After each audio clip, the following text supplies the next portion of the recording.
Good afternoon. Welcome to the Prairie Conservation Action Plan's Native Prairie Appreciation Week webinar series. My name is Carolyn Gadet, and I'm the manager of the Saskatchewan Prairie Conservation Action Plan, or PCAP. This week is Native Prairie Appreciation Week. Saskatchewan is the only jurisdiction in North America that proclaims Native Prairie Appreciation Week, which is devoted to raising awareness and appreciation of native grasslands. It is jointly proclaimed by the Saskatchewan Ministries of Agriculture and Environment, as well as the cities of Regina, Saskatoon, Weyburn, and Moose Jaw. I'd like to start by stating we respectfully acknowledge that we are on traditional territories of many Indigenous nations and communities, past and present. I'm currently on Treaty 4 territory, as I'm in Regina. And Treaty 4 is an agreement signed by the Crown and the Plains Cree, Saulteaux, Dakota, Lakota, and Assiniboine peoples to share their traditional territories with non-Indigenous peoples. Further, we acknowledge the Métis people of the communities of Fort Qu'Appelle, LeBret, Lestock, and Willowbunch who identify this region as their homeland. I would also like to thank these original caretakers and acknowledge the ongoing work and presence of Indigenous peoples in Canada and in Saskatchewan today. If you're not on Treaty 4 territory, we ask that you all think of the land that you're on, learn about the treaties, and consider your connection to the land. This afternoon's webinar is Native Prairie Plant Identification with Amanda Muller. And she'll be going through how to ID some plants, and then she'll do a quiz. So if you'd like to participate in the quiz, you will need two devices, one for the webinar to see the plant, and the other for Kahoot, which is the app that we'll use for the quiz. And Amanda will talk about how to get Kahoot during the presentation. Now, before Amanda gets started, I'll just mention a few housekeeping items. All of the Native Prairie Appreciation Week presentations are recorded and will be available on PCAP's YouTube channel. Just search for YouTube for SK PCAP, and you should find it in over 100 of our recorded webinars. If you have any questions during the presentation, in the webinar pop-up, there is a place to type in questions, and I will moderate the questions at the end of the presentation, but before the quiz. So feel free to type in your questions during the presentation as you think of them. And just a reminder that there's still the Native Prairie photo contest going on PCAP's Facebook page. You will have until 5 p.m. on Friday, the 18th, to vote for your favorites. And I would also like to take a moment to note that in-kind support for this project has been given by Amanda Muller, the University of Saskatchewan, and the Society for Range Management Prairie Parkland chapter. And we really appreciate Amanda volunteering to do this presentation for everyone today. Now, a bit about our presenter. Amanda is a plant ecology lab instructor in the Department of Plant Sciences at the University of Saskatchewan. She recently completed her PhD in soil sciences at the U of S. She's passionate about teaching plant ecology in the prairies, and she's also the vice president of the Society for Range Management Prairie Parkland Chapter Board and coaches the U of S range team. And with that, I will disappear and pass control over to Amanda so that she can get started. Thanks, Carolyn.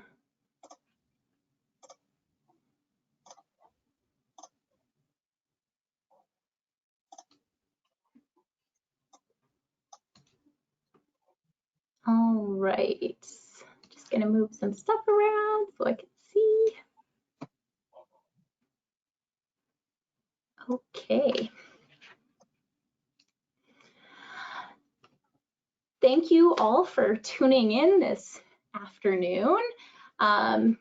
Like Carolyn said, I'm Amanda Muller, and my presentation today is on Native Prairie Plant Identification, and I have this fun interactive Kahoot quiz at the end. This year's presentation is a bit of a continuation of last year. Last year was a bit of an intro to common prairie plants, and this year I've decided to kind of build on that with some new plants. Carolyn had a wonderful land acknowledgement at the beginning, and I'm going to start my presentation with the same. I feel land acknowledgements are extremely important and connection to place. I work, I teach, I relax, I refresh on the prairie. And so I think it's very important that even though we're gathering virtually today, I'm coming to you from Treaty 6 territory and homeland of the Métis. So I want to pay our respect to those First Nation and Métis ancestors of this place and reaffirm our relationship with one another. So today, as I move through my presentation, I'm mostly going to be talking about common names of the plants and the key characteristics to identify them. I always like to have a little bit of a caveat that surrounding names. So common names can vary regionally, culturally, or even depending on the resource that you're using, especially if that resource isn't necessarily from your home province. And then some folks have just common names from their parents or grandparents that they've learned throughout time. And so common names aren't usually the best way to present these plants, but I think for simplicity's sake, that's what I'm going with today. I'd also like to note that scientific names also may change throughout time and vary between the resources that you use. A lot of the books that I use have out-of-date names in them. So I just wanted to bring up that there's this interesting, pretty helpful tool, Database of Vascular Plants of Canada, or VASCAN. And this particular database can help you search by scientific or common name to kind of match up what's in your resource with what I'm talking about today. And some of my names might actually be out of date as well, but just be aware that if there's something that seems a little bit off, you can use this resource to just confirm that we're talking about the same species or a different one. So today, I'm going to be going through a couple groups of plants. When I was trying to come up with a list of what I wanted to talk about or which plants I wanted to talk about today, I went to the SRM board, or Prairie Parkland chapter board, and asked them, okay, these are the plants I presented last year. What are the ones that I should present this year? And as usual, they came back to me with a list of grasses. We had just been out in the field at a sand dune site, and so you'll see some of that influence here today. And then also, there was a lot of plants that they came back to me that were in the aster family, in the legume family, which kind of matched up very closely with my presentation for last year. And then they had a few other oddballs that are in some other families that I'm going to talk about. So I'm going to get started with the identification of some common grasses. Typically, when I'm teaching the common grasses of Saskatchewan, the first thing I always say is that I teach my students is it a wheatgrass? Does it have a spike inflorescence? Is it a needle grass? Does it have a panicle with large glooms, single florets, and long awns, or is it something else? Today, we're gonna throw that out of the water and throw that typical approach out and move on to some other grasses that fit into those categories, but it's a lot of those other ones that we're gonna talk about today. When it comes to basic grass identification, just a bit of a refresher for those that maybe haven't looked at grasses in a while or are new to grass identification. There's a lot of things we look for when we look at a grass. Growth form, is it tufted? Does it grow in a bunch, or is it rhizomatous and kind of growing here and there? What's its general stature in the plant structure of the community? What is its color? They're not all green. Some of them are green yellow or green blue or grayish tinged. And then what type of inflorescence? If a plant does have an actual flowering head, we can definitely use that and the characteristics within that. Grasses tend to have two different types of inflorescences, though there are others, and those are generally the spike and panicle inflorescences. Spike is what we think of when we talk about wheatgrasses. We have our central stem and spikelets attached directly to that central stem. So it's an unbranched flowering head. Our panicle is a branched flowering head. So between that central stem, there's going to be branches coming off of that, and the spikelets are going to be born typically on the ends of those branches.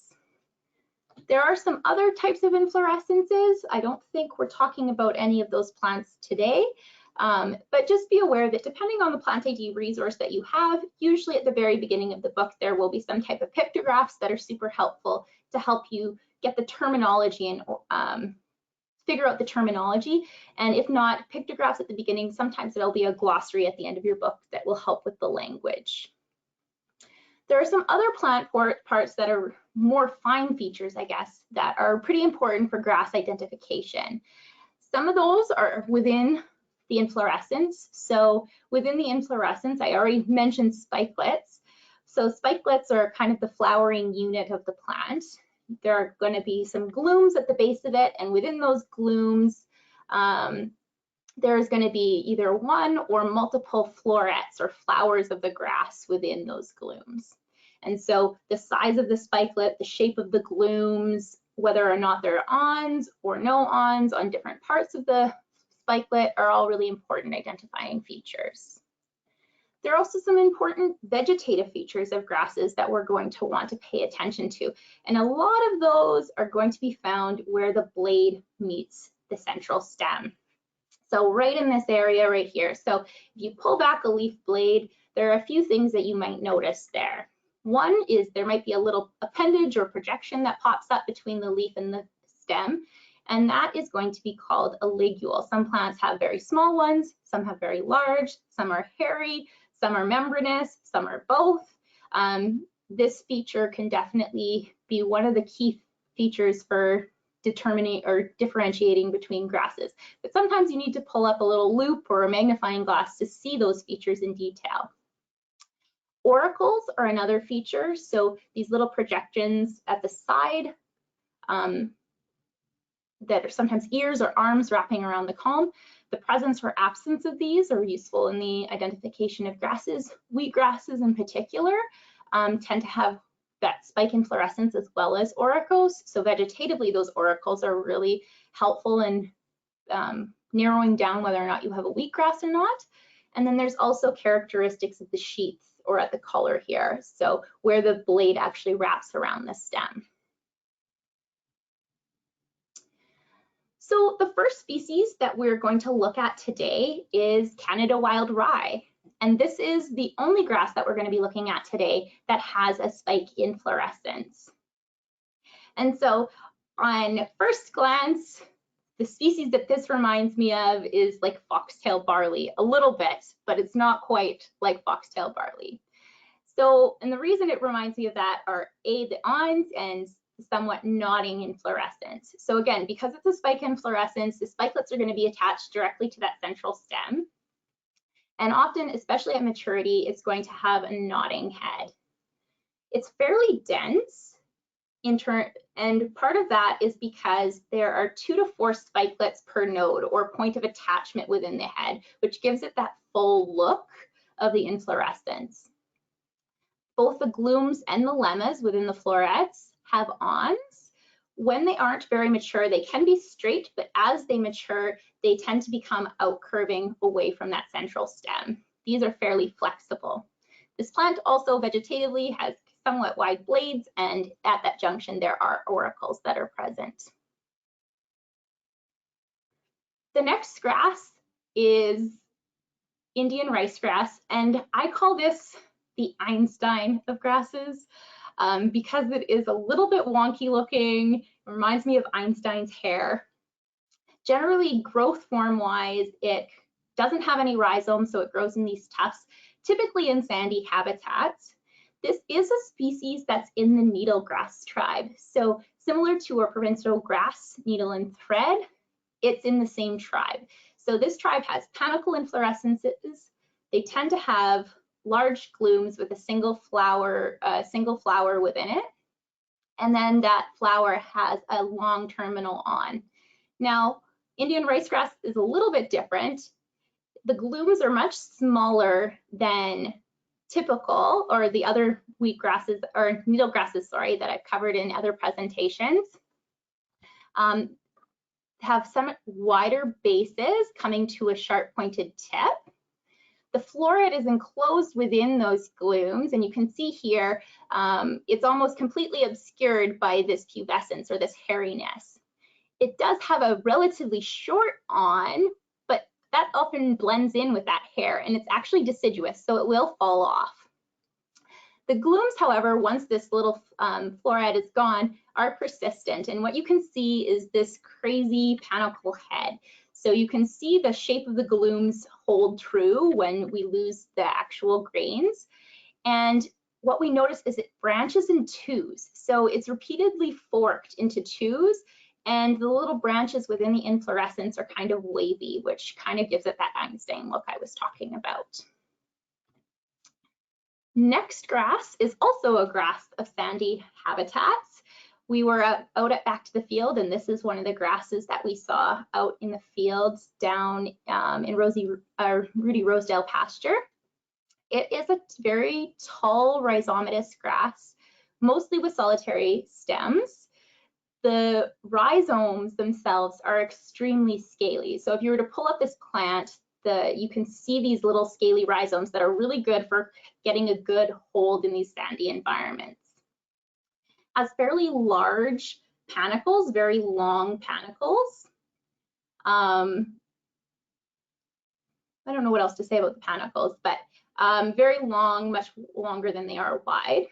The blades are fairly wide, but they tend to taper to a very thread-like tip, which is also vegetatively something to look for. That junction of the leaf blade, that collar region, is really important to look at for this particular grass. There's a lot of hairs right at the sheath here, long hairs, and it also has a hairy ligule. There's another grass that's very similar that has more of a spray, then this one has the long hairs that kind of go in all directions. The next grass we have is much more dainty. This is Mat Muley. It is a bunch grass that's densely tufted and it's mat forming. I don't have the best pictures here, and I apologize for that. It tends to form these mats and looks very, very fine. The panicle itself is almost looks spike-like. The spikelets are very, very small, and they're compressed to this, or oppressed to the stem, which gives it this spike-like appearance, but it is a panicle. So if you were to actually pull it apart, it would be a panicle or branched inflorescence. The species doesn't have auricles, but it does have a somewhat compressed sheath, and then the leaf bases are somewhat flared. So the base or the sheath below kind of that collar region is going to be flattened, and then there's almost a little flare at the base of the leaf. This particular species has a long pointed ligule. There is another species in the same genus, that Prairie Muley, that doesn't have this long pointed ligule, so that's something to watch out for. So thin blades, fairly dainty plant overall. The next one is Hooker's oatgrass, Helectoticron hookeri. This is probably one of my favorite Latin names. This particular grass, I think vegetatively is really interesting because it has a lot of mostly basal blades. They're fairly wide and they come to a boat-shaped tip. Now, boat-shaped tips are not super common in grasses. A lot of species in the Poa genus have boat-shaped tips, but this one is not in that genus. So the wider blades with the boat-shaped or prow-shaped tips are really vegetatively really something to look for. In terms of the inflorescence, we have a panicle inflorescence. And you can see that this panicle inflorescence, the spikelets also have awns. So unlike our needle grasses that have a single floret, this particular species has spikelets that have multiple, so 3 to 6 flowered spikelets, and these have awns. And these awns are twisted at the base, and then they're geniculate, which means that they are bent or a hook. And so that's something to watch for in the inflorescence. While I was in the field, I learned something a little bit new from Lysandra Pyle, and she was talking about how the glooms are also a good identifying feature. They're somewhat see-through and look almost glassy at maturity, and that's not something I have noticed myself, but that was one of her tips in the fields. The last grass I have for you is saltgrass. So I think this is a really interesting grass as well because it has very extensive rhizomes, and I've actually seen it in the field very similar to this picture I'm showing here, is that it'll grow almost in a straight line because of those rhizomes. And so those rhizomes are really, really key for the spreading. In terms of vegetatively, it also has very distinct blades.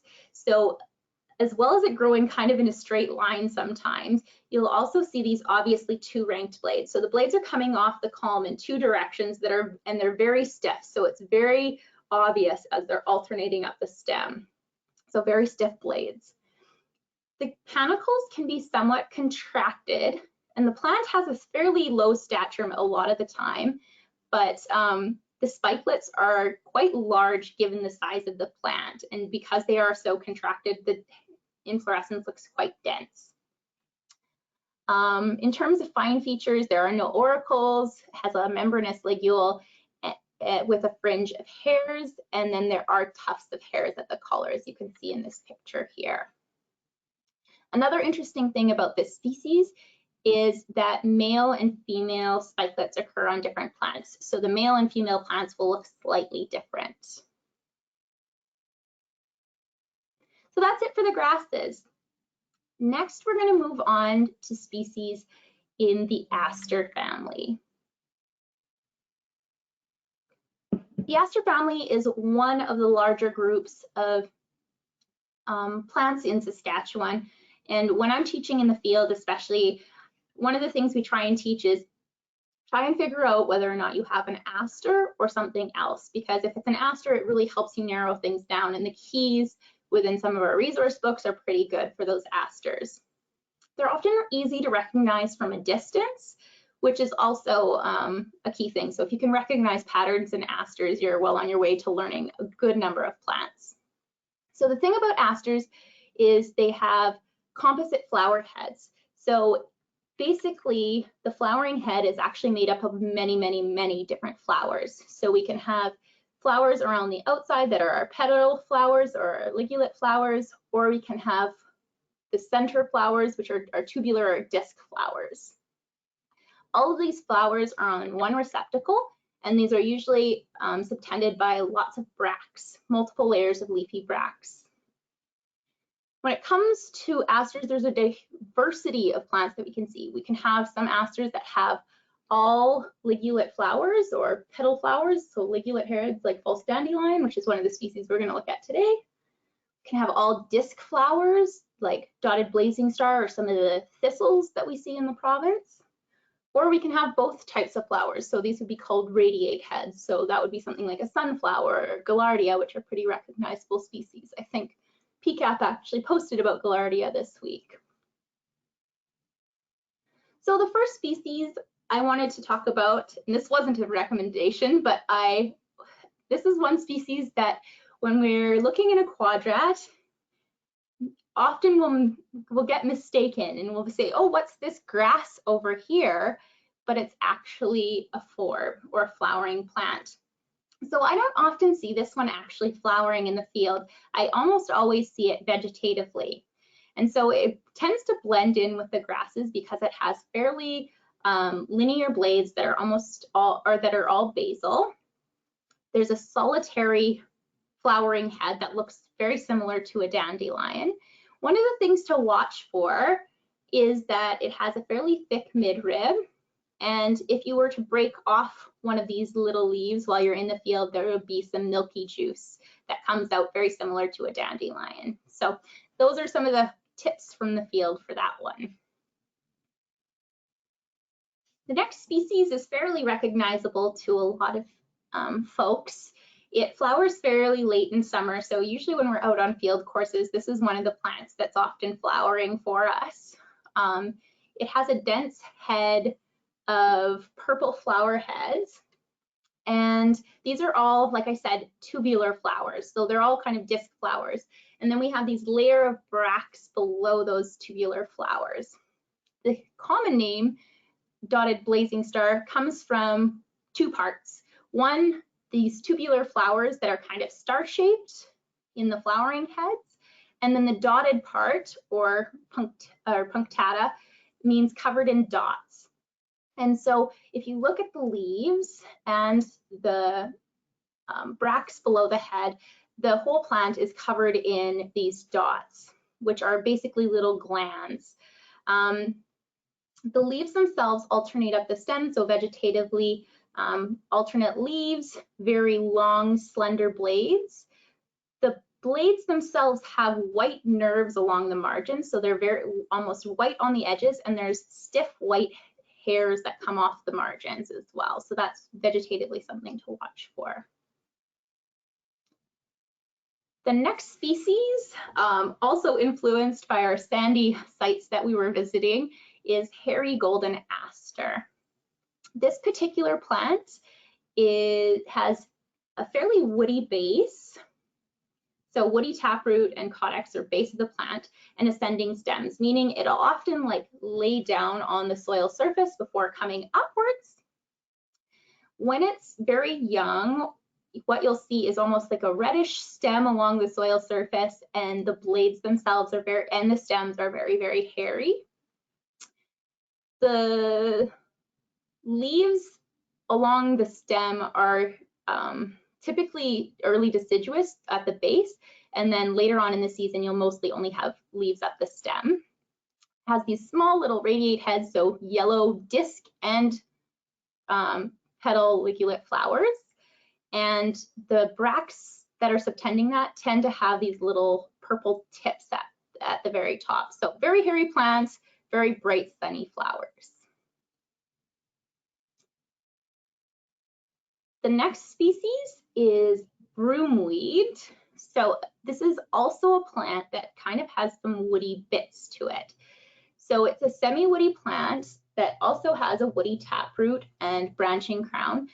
It has more erect stems, so it's mostly coming straight upwards, and it has a broomy appearance. So there's lots and lots of stems coming up, lots of linear leaves coming off of those stems, so it almost looks like a broom, for lack of better description, which is where the name comes from. So again, also has alternate leaves coming up the stem. They tend to be somewhat of a gray-green color. Also have pits on them, or little dots that you can see, though in this plant I would say you might need to grab a loupe or magnifying glasses to see that pitting, whereas dotted blazing star, you can definitely see those glands or those dots without. Also has small radiate heads, but they are quite a bit smaller than the hairy golden aster.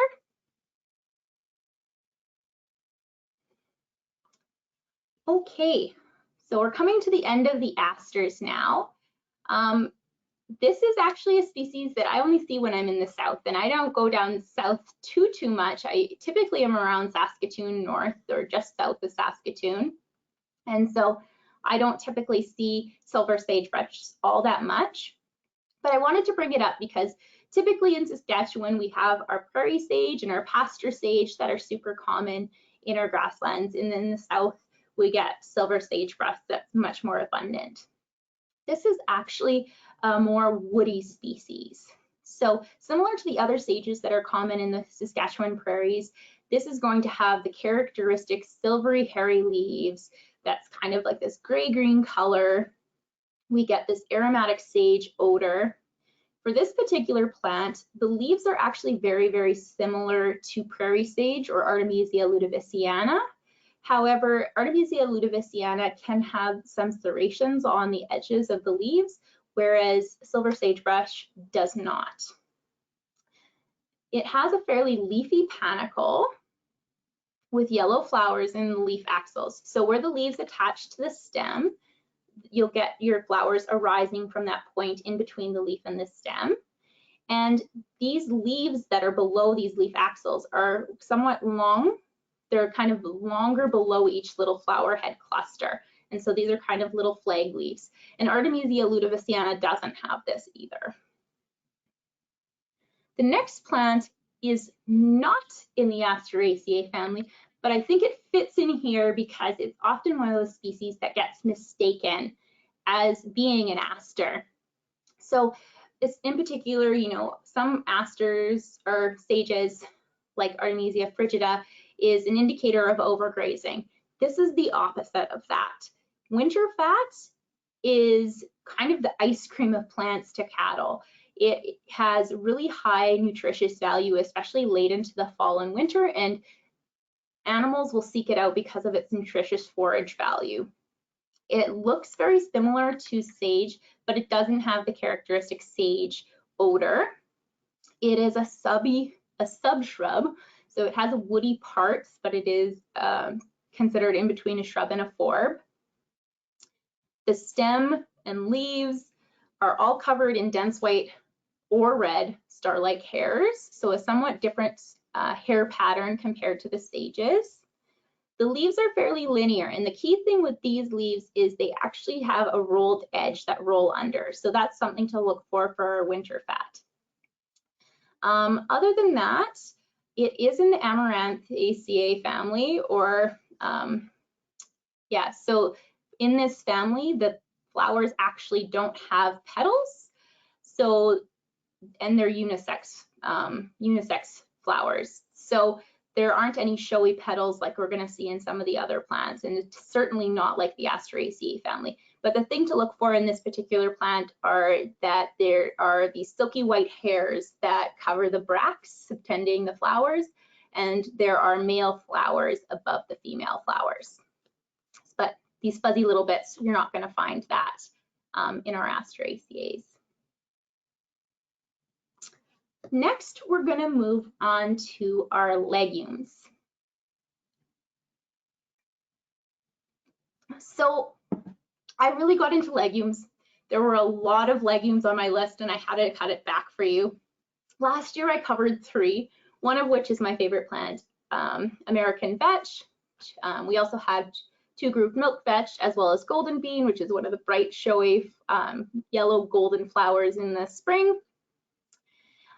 For legumes, they have these irregular flowers that have a large banner, wings, and then a keel. And so they have this distinct pea shape. In terms of the fruit, they have various types of pods, and often they're going to have some type of compound leaf. So when I talk about compound leaves, what that means is that a single leaf is made up of multiple leaflets. We can have some that are pinnate like this, that have many leaves that are on little petioles that make up a larger leaf, or you can have palmate, where all the leaflets arise from a single point. The first 2 species I'm going to talk about, mostly because I want to talk about the differences between the milk vetches and the loco weeds. Both of these plants have deep tap roots. They both have compound pinnate leaves. They both have yellow pea flowers, though this is just a species coincidence, not necessarily a genus coincidence. There are different colored flowers within both the milk vetches and the loco weeds. But the reason I wanted to bring them up is because often these plants are associated with livestock poisoning. So we have narrow-leaved milk vetch. It is a selenium accumulator, so it will accumulate selenium, which can cause poisoning in cattle, especially in drier years later in the season. And then our loco weed, or late yellow loco weed, there's a toxin that accumulates in this plant, also can cause poisoning in cattle. So some of the main differences between them, say our astragalus or narrow-leaved milk vetch and late yellow loco weed, is that with our astragalus species, the flowering stems that bear the actual flower clusters or racemes, they have leaves that go up the stem. So you'll get compound leaves that go up that flowering stem. In this particular species, there's 9 to 17 very narrow leaflets that make up that compound leaf. The flowers are in a raceme, and when we look at the flowers really closely, that keel, so that very central bottom part, is rounded. In our Oxytropis species, though, that keel is going to be beaked, so there will be a little beak on the tip of that keel. In Oxytropis, the flowering stems don't have leaves, so you're always going to get your compound leaves coming out of the base of the plant. In this particular species, there's more leaflets and they're more rounded, so more ovate to oblanceolate. So 17 to 33 of those. And then, like I said, the flowers themselves have a beaked keel. Next, I'm going to talk about two species that have palmate leaves. So the last two had pinnate leaves, the next two have palmate leaves, which means the leaflets come from a single point. So this is a rhizomatous species, often again found in sandy sites. You can see my influence right now. This particular species, there is lanceleaf scurfpea or lanceleaf cerealia, or there's also a silver cerealia. So another species. This one is more yellow-green, glandular dotted. All the species, or all of the scurfpeas or breadroots have this glandular dotted leaves and stem. Here they have long-stalked palmate leaves that have 3 to 5 narrow leaflets. I see mostly 3 when I'm out in the field, which I can definitely use as an identifying feature, and the leaflets themselves are fairly narrow. In terms of the inflorescence, we get a raceme of white-ish flowers, but they tend to have a bluish or purplish keel. So that's that central little bit here. The next one, is Indian breadroot. So this is a well-known food plant that has a large thickened taproot that is actually a food source, especially for the indigenous folks in this area, would dig it up and it was good to store for the winter. So it has like this tuberous taproot. The stems themselves are covered in dense, bristly white hairs, so way more so than our silverleaf cerealia, which is also hairy. It's definitely densely bristly. The leaves are 3 to 5 palmate, similar to this lanceleaf cerealia, but I tend to see 5 leaflets more so than the 3. These tend to also be quite hairy below. Also has a raceme of more creamy colored rather than white flowers, and they tend to be blue-purple tinged. Another thing to watch out for in terms of the flowers is the calyx or the sepals below the actual petals is going to be quite hairy. As you move later into the season, I included this picture on the top right because this is what I've seen is this very straw-colored, orangey straw-colored plant late in the fall. It stands out very clearly against a lot of the other plants. So something to watch for. And then finally, we'll move into just some last species that I thought were worth mentioning. The first one being dense club moss. So in our prairie environments, there is a lot going on at the soil surface that makes a prairie and holds our soil, prevents erosion. It's very common in intact, or very important in intact prairie. And so this species looks very moss-like, but it's actually an evergreen herb or forb. It's very small, mat-forming. Leaves are very small and kind of spirally arranged around the stem. And it has this really green and orange color along the soil surface.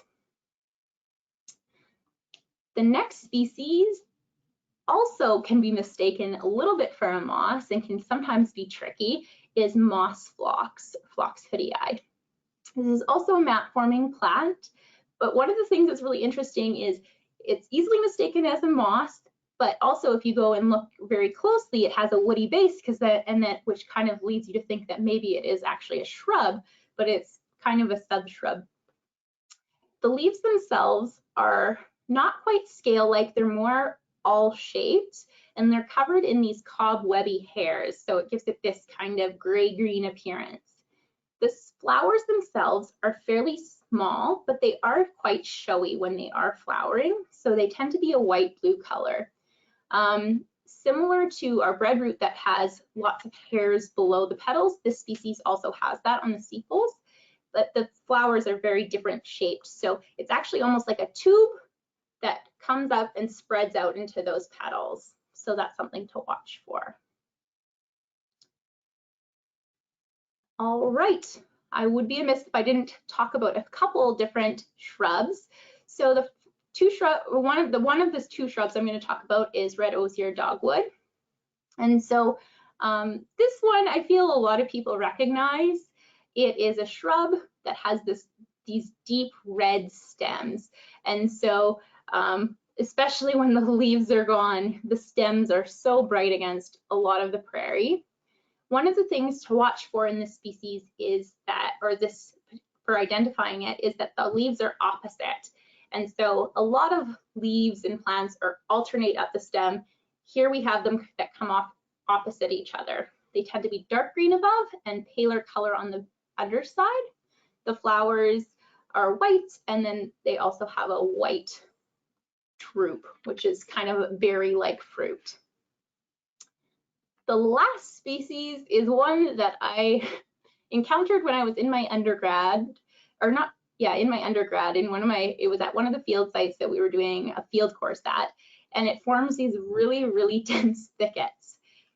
These shrubs have kind of a red-brown hairy stems and these fairly large serrated ovate leaves that are somewhat pubescent below. It has catkins, male and female, that are slightly different. I have a male catkin pictured here. You can see it on this reddish brown stem that has some hairs on it. And then it matures into an edible fruit, or nut, sorry, that has these long kind of like husk tubular, they're like hairy bracts that cover it and come to this large beak. And so hence the name, the beaked hazelnut. And that brings me to the end of the plants that we were covering today. So we covered quite a few grasses and mostly plants in the aster and legume families, as well as a few in the other families. And so I'm happy to take a couple questions before the quiz, but I see we only have 15 minutes left, so only one or two, I think. These are some picture references. There's one question. Hey. Are all milk vetches and local weeds hazardous to livestock? No. And are they hazardous to wildlife? It's dependent on the species. The two I showed today definitely are, and local weeds, the name many of the local weeds are. The milk vetches, it really depends. And I'm not super familiar with the ones that are safe. I just know that both groups have some species that are of concern. And so what do we do if we find vetch in pasture? Let it stay. They're typically only going to seek those plants out if there's nothing else there. So if you're maintaining a really healthy pasture and there's lots of other things for the cattle or livestock to eat, it isn't too much of a concern. It's when those things become an increaser and you're starting to see them more abundant that they become a problem, or if you get a particular animal that gets a taste for it. So I have heard in the past that some local weeds, some cattle will start to seek it out. Like I don't know if it's the toxin, but generally speaking, if you keep a healthy pasture, you should be okay. Great. So those are the only questions that are in the question box. So if you want to do the quiz. Perfect. Okay, so the quiz is on this fun platform called Kahoot. So if you have another device, excuse me, you can go to kahoot.it, and then I have a pin that you can put in and you can play along with the quiz. So I think each question you're about given 20 seconds, and it's based on correctness and how fast you answer, and there is a leaderboard that updates as we play. So just take a second to set this up.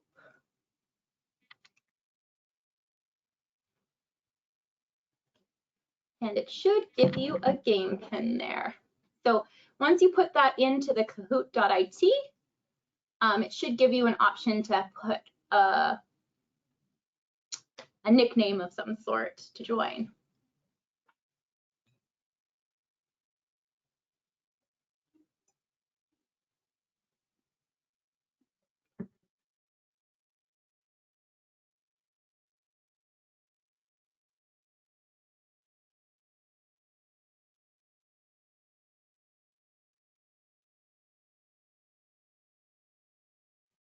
Got a sunflower, a moose,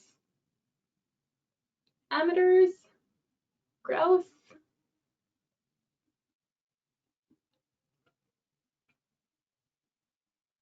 poppy pine tree. Oh, I love the creative names.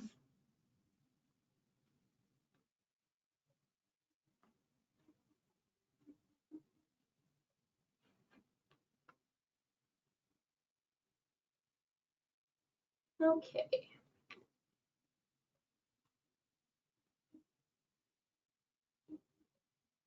I'm gonna push start. I think it keeps the pin up there for you.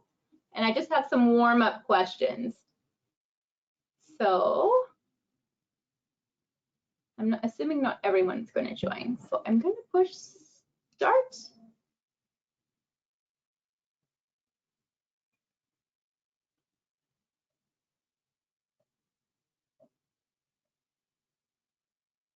So yeah, the game pin is just in the bottom right-hand corner if you want to continue joining as we move through.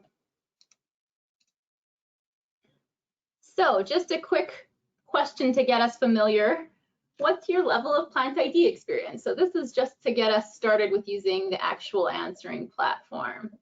You can see the countdown timer on the side.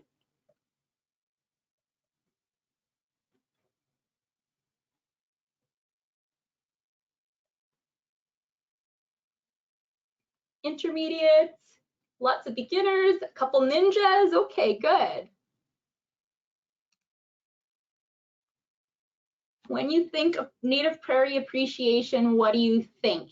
You can type an answer for this one. This is just to get us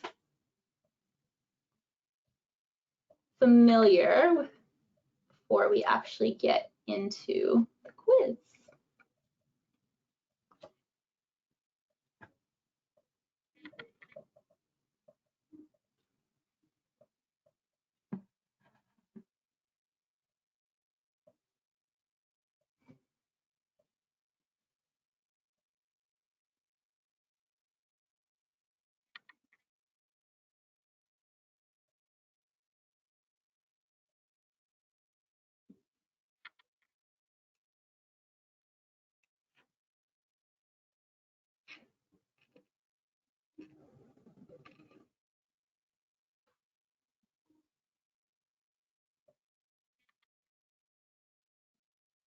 Okay.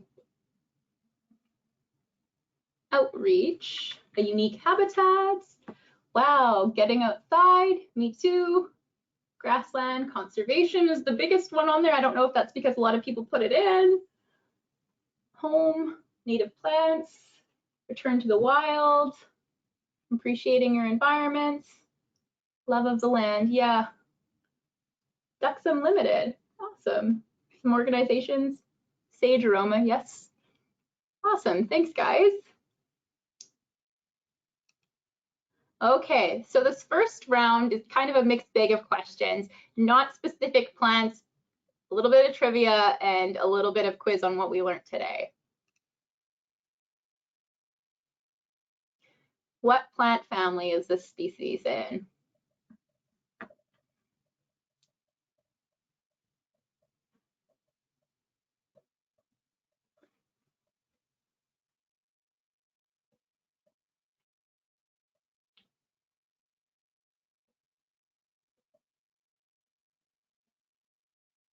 Yahoo! I feel that if you guys can identify an aster, I've done my job. Awesome, awesome guys. Ooh, a couple people tied at the top. What is Saskatchewan's provincial fruit?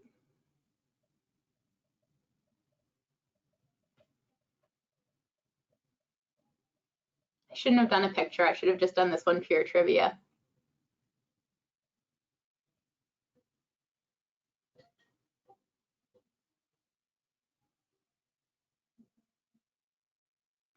Few that got some other options there, but yes, it is the Saskatoon berry.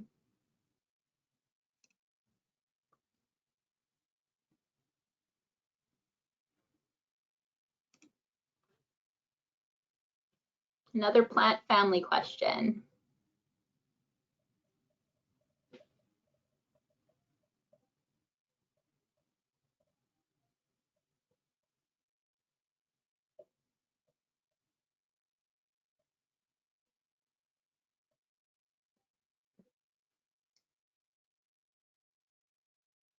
100% of you know that's a legume. Great.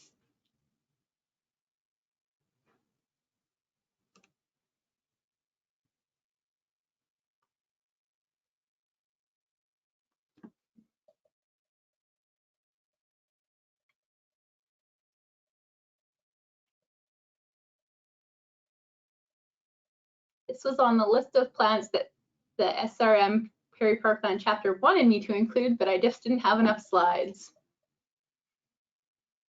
Little bit of a mixed bag, but it is in the Malvaceae family, so it is in another family, not the rose family.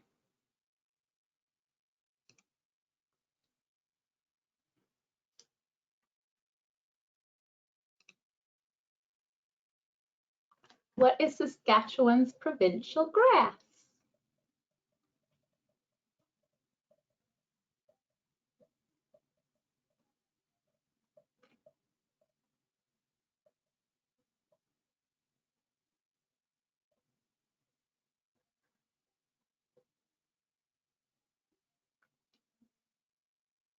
Again, most of you got it. I did say it, needle and thread. I did say it when I was talking about the Indian rice grass, I believe.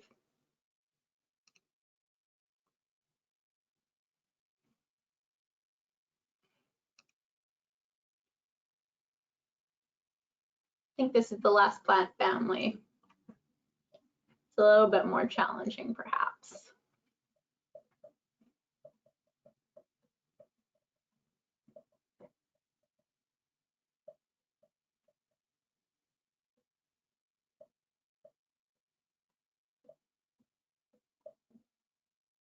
Good.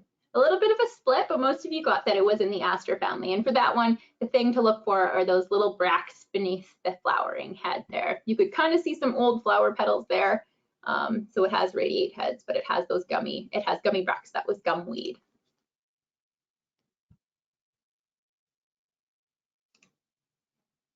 Okay, now you have to identify these species from the pictures. So I think these ones are all in our presentation today.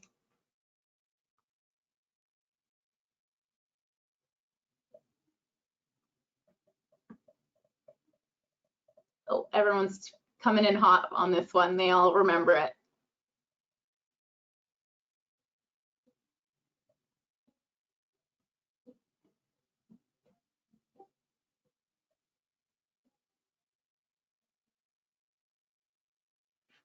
Majority of you got it. Dotted blazing star, great.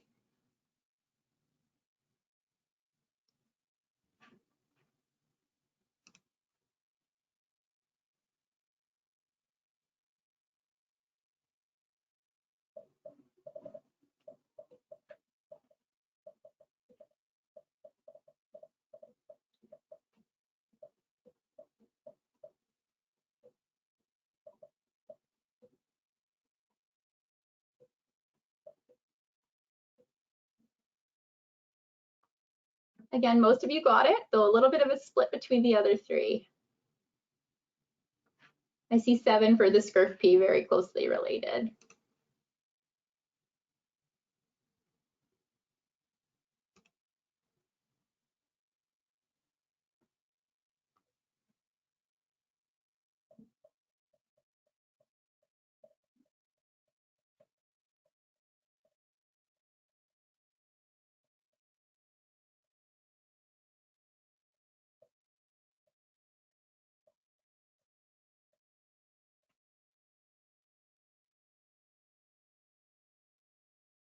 Good. The Einstein of grasses, as I was calling it.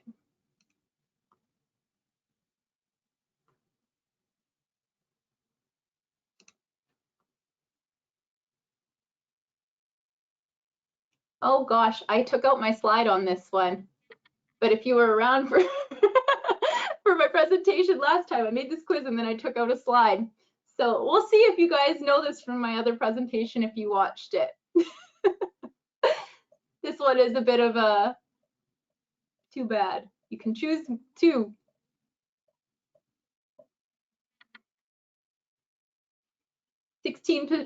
People got it right. So the story behind this, and I apologize, I had a slide on it and I took it out because I thought my presentation was too long, was that when it comes to common names, I was calling pasture sage or pasture sage in the field and prairie sage in the field. And I had a First Nation student tell me that her grandma calls prairie sage woman sage because it's soft and hairy, and she calls pasture sage man sage because it has balls, because the inflorescence is kind of these balls. So for those that got it, great.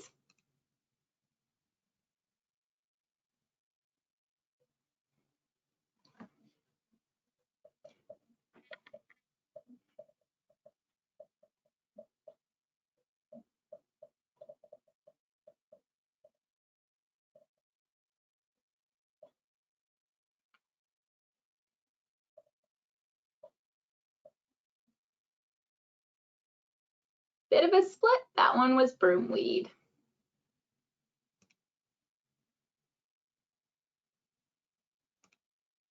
Okay, these ones might be a little bit tougher. Are you a ninja?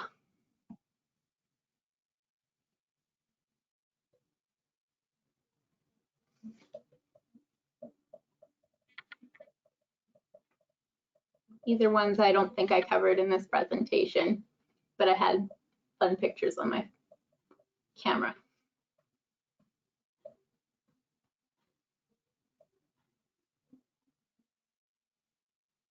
Good, a bit of a split, but still a good chunk of you got it.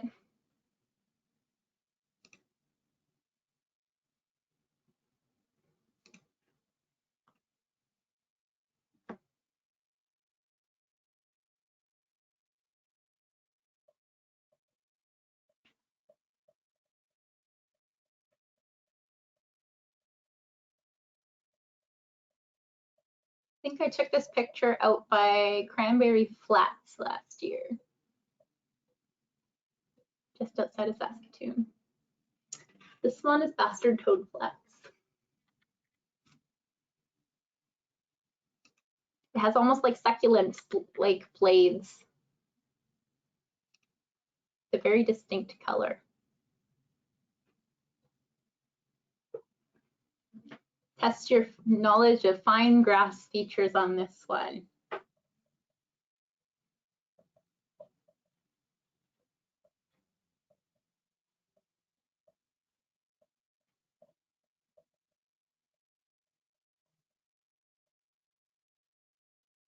Ooh, good job. Yeah, green needle grass. Majority of you got, or the large chunk of you got it.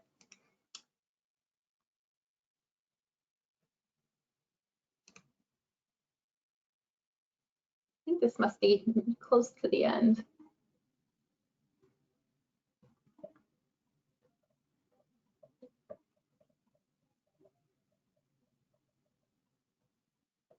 This one has a unique spikelet unit with some sterile florets in it.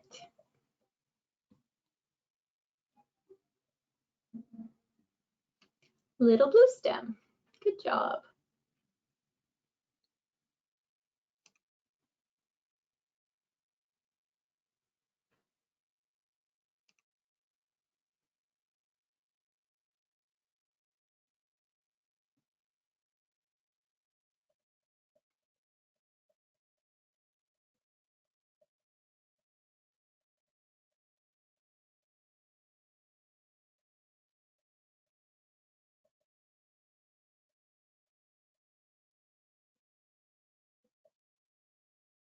Good, you guys remembered from my presentation. Good, that was moss phlox. It's a little bit tricky sometimes, and I wanted to show a picture without the flowers.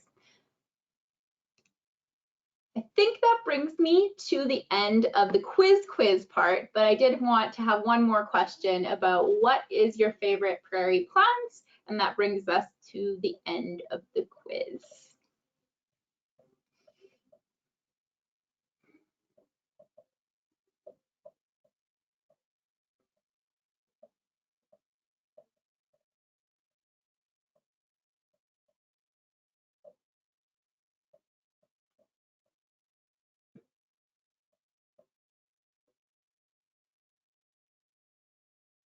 Purple coneflower, blue grama grass, slender beard tongue, blue grama, fescues. Fescues are my favorite grasses. crocus, three-flowered avens. Oh, some great ones. Blue-eyed grass. That's another one that tends to get mixed up, similar to the false dandelion with the grasses. Green meadow grass. Awesome. So here's the podium. Windswept Terra, third.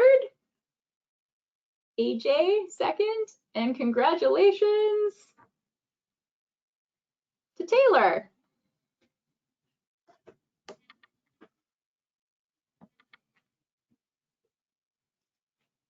So that's all I have for you guys today. I hope you enjoyed the presentation and the quiz. I am around for a little bit, so I don't have anywhere to be. So I'm happy to answer questions you might have after this if there's time. That was really great, Amanda. Thanks for that. There aren't very many questions. There is one about resources on medicinal and edible plants. Do you have any recommendations for books or resources? Not for, I don't think I have any good ones specifically for edible plants. I know there are some books out there. It's definitely not my specialty. These are the books that I typically use. You can still see my screen. Let's switch this. These are the books I typically use. I find these Common Plants of the Western Rangelands books do have some information on what the previous uses for plants were, so whether there was medicinal uses for them, but I do find that most of them say they were used medicinally, but almost always they say at certain limits they give you diarrhea. So they're not the best resources that are targeted towards that, but they do have that information. I do know that there are a few, but I don't own any specific to that. Okay, there is, Tara would like to know, is the coveted SRM NPA plant ID trophy still kicking around? I don't know where it is. I know that I've seen it given away once since I got involved with SRM, but I am not sure where it's at. We talked about it when we were doing Back to the Field, but it didn't feel right to pass something around. So I'm not sure where it's at these days, but I do know it exists somewhere. Yeah, maybe we can find it before the NPA tour next year. Yeah. Here's a question from Catherine. Would you give the same advice for snowy milkweed as you did for the poisonous species of vetches? Just leave them and the cows won't eat them if there are healthy other options? I would have to look into that. I'm not, I wouldn't feel comfortable giving advice on a specific right now. Okay.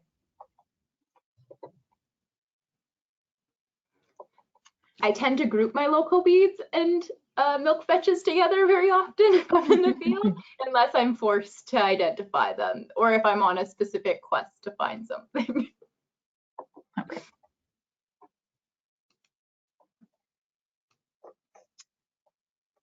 Yeah, that's it. There was one on like grass book recommendations, but you've already provided that. So I will say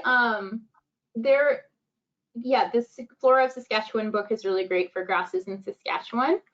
I also find this one very, very technical. So some of the main grasses, a lot of them are in this North American Wildland Plants book that I've been using for the range team.